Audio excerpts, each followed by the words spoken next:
चलिए, जय हिंद दोस्तों। बराबर क्लास नहीं होता है लेकिन अब होगा। तो ये बायोलॉजी का है, बायोलॉजी। अब जरा देख लेते, बायोलॉजी में जो है ना, हम दोनों साइंस पढ़ते हैं, बॉटनी और जूलॉजी। ये समझ लेना चाहिए। देखो, बायो का मतलब होता है जीव, ठीक है ना। लॉजी का मतलब होता है स्टडी, ये समझना है। तो हम दोनों जीव के बारे में, अब जीव बोले तो पेड़ पौधे भी और हम जंतु भी। तो हम लोग जंतु है, एनिमल है। अब जरा याद रहे, हम लोग विज्ञान भाषा में एनिमल है, क्योंकि हमारा शरीर किससे बना है? सेल से। कौन सेल से? एनिमल सेल से। तो एनिमल सेल। प्लांट सेल से बना है तो प्लांट सेल से बना है तो पौधा। एनिमल सेल से बना है तो एनिमल। तो कहता है जैव प्रक्रम क्या है? तो वे सारी क्रियाएं जिनके द्वारा जीव का संरक्षण और अनुरक्षण होता है। ये समझना, जिनके द्वारा जीव का संरक्षण और अनुरक्षण होता है, ये है जैव।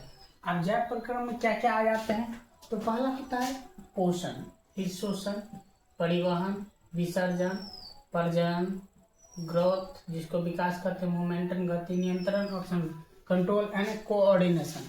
अब पोषण क्या है वो जरा समझ लेते हैं। पोषण बहुत सारी विधियां से होती है, ये समझना। अब जैव प्रक्रम में ये भी समझना है कि हम जैसे जीव कोई है वो गतियां करती है, जीव कोई है वो गतियां करते हैं, और वो गति को हम समझ नहीं पाते तो आणविक गति, जिन गति को हम जीव गति करती हैं और हम जिन्हें देखते नहीं तो ये आणविक गति है। तो ये आणविक गति के बारे में समझेंगे हम। फिर ये देखेंगे जीवित पदार्थों में अणुओं का विशेष जो है ना, जीवित पदार्थों में अणुओं का विशेष प्रकार से संयोजन होता है। जो जीवित पदार्थ है उसमें अणु का विशेष प्रकार का संयोजन होता है। जैसे हम अगर सेल पढ़े होंगे तो उसमें शुरू करना होगा, तो यहाँ जैव प्रक्रम पर तो इसमें भी शुरू करते हैं। जैसे अगर हम लोग देखेंगे कि बहुत सारे परमाणु मिलते हैं तो अणु बनते हैं। क्या बनते हैं? बहुत सारे परमाणु मिलते हैं तो अणु बनते हैं, और बहुत सारे अणुओं मिलके क्या बनाते हैं? सेल बनाते हैं, यानी कि कोशिका।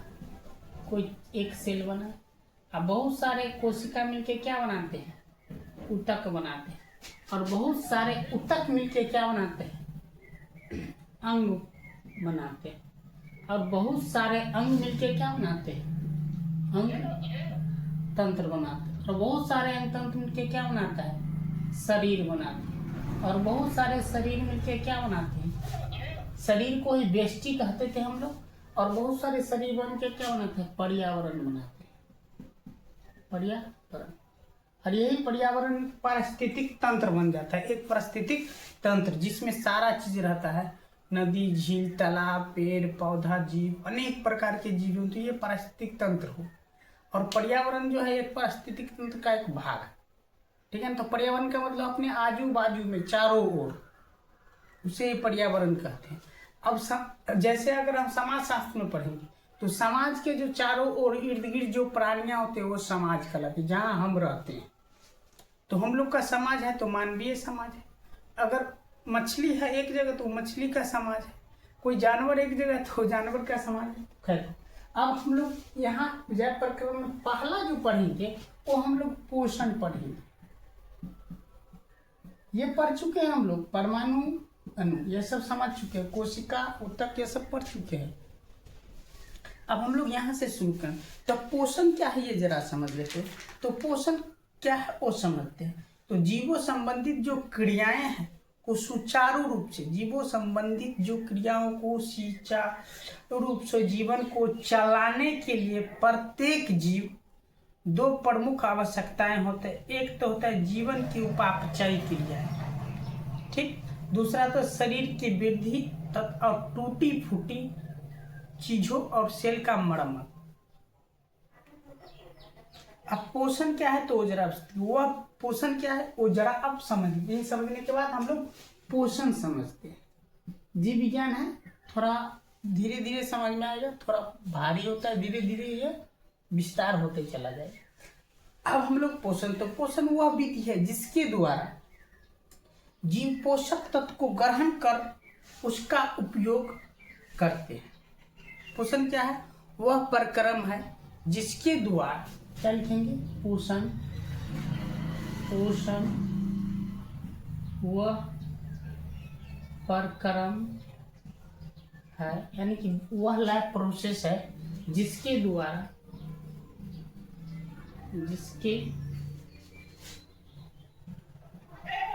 द्वारा जीव या सजीव, जीव कहिए या सजीव खाद्य पदार्थ ग्रहण करते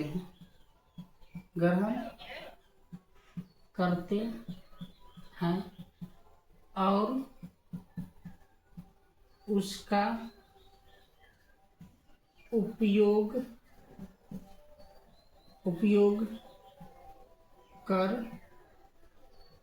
ऊर्जा बनाते हैं और ऊर्जा बनाते हैं तो शक्ति मिलती है, जिससे उसका सारी लाइफ प्रोसेस सही ढंग से। अब ऊर्जा कैसे बनता है? तो जब शोषण करेगा, जो हम लोग सांस लिए रहेंगे, जो भोजन लिए रहेंगे, जो अणु रहेगा, उस भोजन के जो है ना छोट छोट अणु में ऑक्सीजन मिलेगा, ब्लड बनता है। ब्लड ये भोजन करेंगे, इससे ब्लड बनेगा। ब्लड बनने के बाद क्या होता है? उस ब्लड में शोषण की क्रिया थ्रू ऑक्सीजन मिलते हैं। ऑक्सीजन मिल जाते थे, ऑक्सीजन ब्लड में मिलना ऑक्सीडेशन कहलाता है। और ऑक्सीडेशन के थ्रू ये जो है ना शुद्ध रक्त हट में आते हैं, अशुद्ध रक्त जो है ना हट में शुद्ध रक्त रहते हैं, शुद्ध रक्त बनते हैं। शुद्ध रक्त फिर क्या करते हैं? पूरा शरीर में जाते हैं, अशुद्ध रक्त आते हैं शुद्ध होने के लिए हट में, और फिर शुद्ध होके कहाँ जाते हैं? पूरा बॉडी में। ये प्रोसेस चलती थे।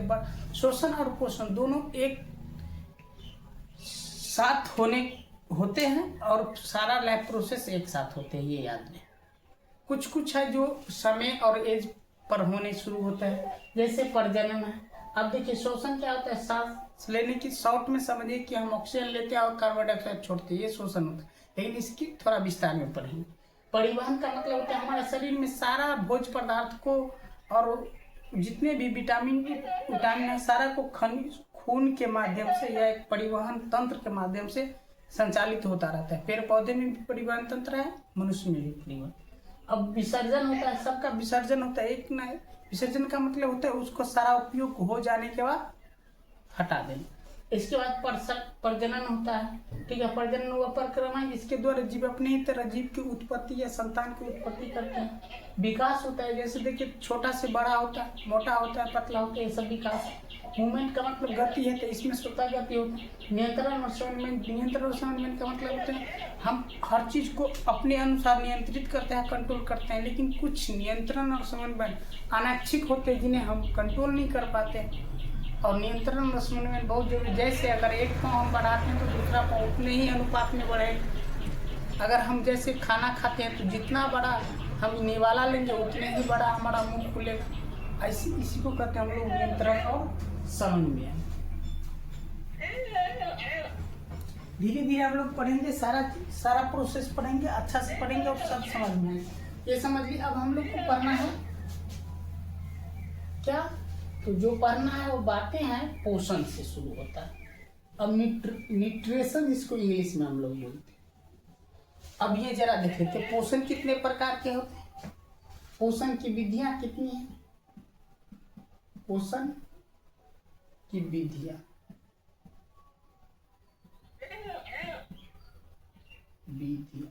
ठीक। ये पोषण की विधियां हम लोग जान लेते हैं। तो पोषण की विधियां दो प्रकार का होता है। एक होता है स्वपोषण और एक होता है परपोषण।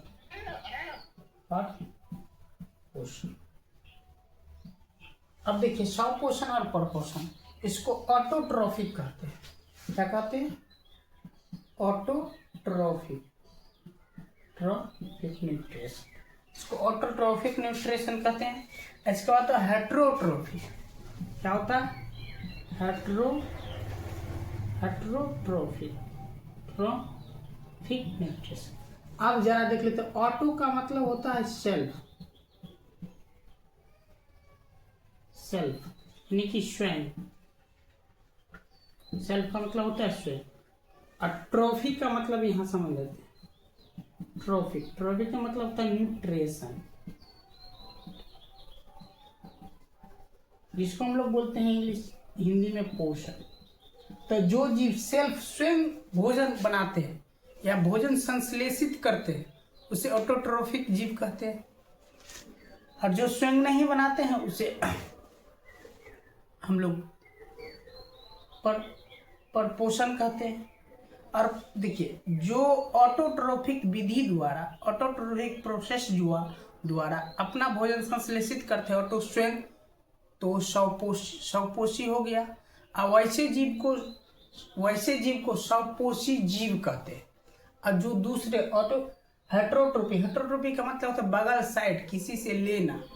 हेट्रो का मतलब होता है लेना और ट्रोफिक मतलब होता है न्यूट्रिशन, तो किसी से लेते हैं। तो ऐसे न्यूट्रिशन को हम लोग बोलते हैं परपोषण। और ऐसे विधि द्वारा जो जीव भोजन करते हैं उसे परजीवी कहते हैं। समझ में आया? तो ये बात है परपोषण और परजीवी, हेट्रोट्रोफिक और ऑटोट्रोफिक। हेट्रोट्रोफिक के दो शब्द देखिए, अब ऑटोट्रोफिक भी दो शब्द से बना है, हेट्रोट्रोफिक भी दो शब्द से बना। ऑटो जो ट्रोफिक, हेट्रो जो ट्रोफिक। अब ऑटो का अर्थ समझ गए, ऑटो। अब ये भी जरा देखना, ऐसे जीव जो भोजन स्वयं बनाते हैं, इसका समझे, ऐसे जीव जो अपना भोजन स्वयं संश्लेषित करते हैं ऑटोट्रोफिक जीव कहलाते हैं, यानी स्वपोषण। ये इस विधि को जो जीव, इस विधि फिर से जरा समझिए, जो जीव स्वयं भोजन संश्लेषित कर लेते हैं, स्वयं भोजन संश्लेषित अन्य जीव पर या अन्य जंतु या अन्य चीज पर निर्भर नहीं रहते हैं, तो उसे हम लोग कहते हैं स्वपोषण। और इस विधि द्वारा जो जीव करता है उस जीव को स्वपोषी जीव कहते हैं। अब हेट्रोट्रोफिक, अब ये भी हेट्रो का अर्थ भी समझ लेते हैं। किसका? हेट्रो। अब हेट्रो का अर्थ क्या बोलते हैं? साइड, बगल। क्या बोले थे? साइड या बगल। हेट्रो का मतलब होता है डिफरेंट या अदर। क्या होता है? हेट्रो का मतलब होता है डिफरेंट या अदर। अदर का मतलब होता है अन्य। ये समझते होंगे आप लोग इंग्लिश से विद्यार्थी हैं। और ट्रोफी का मतलब जानते हैं न्यूट्रिशन। तो जो जीव अदर, अन्य से लेके भोजन अपना बनाते हैं, संश्लेषित करते हैं, या अन्य जीव या अन्य चीज पर निर्भर रहते हैं, तो उससे हम लोग इस विधि से जो पोषण करता है उसे परपोषण, और इस विधि से जो जीव पोषण करता है उसे परपोषी जीव कहते हैं। ये समझ में आ गया? परपोषी, हेट्रोट्रोफिक, अब जरा हम लोग देखेंगे परपोषी जो है ना। अब ऑटोट्रोफिक कौन है? तो ऑटोट्रोफिक प्लांट है। कौन है? प्लांट, यानी कि पेड़ पौधा। पेड़ पौधा है ऑटोट्रोफिक। पेड़ पौधा कैसा है?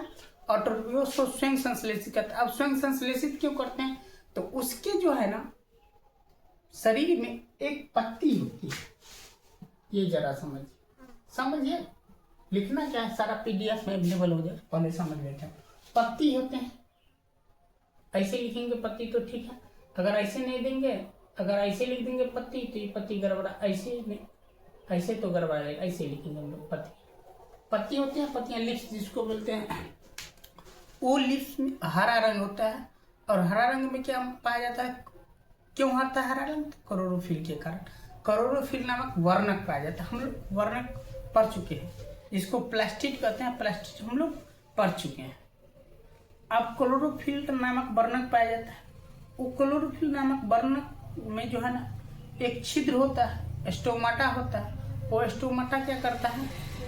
बाहरी सूर्य से सूर्य का प्रकाश लेते हैं, वातावरण से ऑक्सीजन लेते हैं, कार्बन डाइऑक्साइड गैस लेते हैं, भोजन के लिए कार्बन डाइऑक्साइड गैस लेते हैं, सूर्य से सूर्य का प्रकाश, जमीन से खनिज लवण लेते हैं। और ये सारे मिलकर प्रकाश संश्लेषण, प्रकाश की उपस्थिति में सूर्य से सूर्य का प्रकाश लेना।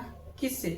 पत्ती में स्टोमाटा है, जो छोटे छोटे रेंद है, इसको कहते हैं स्टोमाटा। सूर्य से सूर्य का प्रकाश लेना, जमीन से खनिज लवण लेना, वातावरण से कार्बन डाइऑक्साइड गैस लेना, फिर वातावरण से ही पानी भी ले लेता है, क्योंकि वाष्पीकरण होता है तो धूल कण में पानी फंसे रहते, तो उससे लेना वायुमंडल से, कार्बन डाइऑक्साइड वातावरण से, वाष्प से जो है ना, वाष्प वातावरण में वाष्प है, उस वाष्प से पानी लेना, जमीन से भी पानी ले लेते हैं, खनिज लवण लेते हैं। ये सारा प्रोसेस सूर्य की उपस्थिति में होते हैं, इसीलिए ये सारे प्रोसेस को हम लोग प्रकाश संश्लेषण करते हैं। ये समझिए। अब हम लोग देखिए, ये जरा देख लें। अब हम लोग पढ़ेंगे क्या, ये जरा लंबा क्लास में, क्योंकि यूट्यूब पर लंबा लोग देखना नहीं चाहते हैं, तो लंबा ने कल हम लोग पढ़ेंगे पर पोर्शन से, और इसमें बड़ा मजा है। इनको भी क्लियर कर लेंगे, प्रकाश संश्लेषण को क्लियर करते हुए हम लोग इस पर आएंगे, पर पोर्शन हेटेरोटॉपी। तब तक के लिए जय हिंद, जय भारत। हर क्लास अब बराबर आते रहेंगे, आप लोग इस चैनल से मीमांसक स्टडी से बराबर जुड़े रहिएगा। तब तक के लिए धन्यवाद, जय हिंद।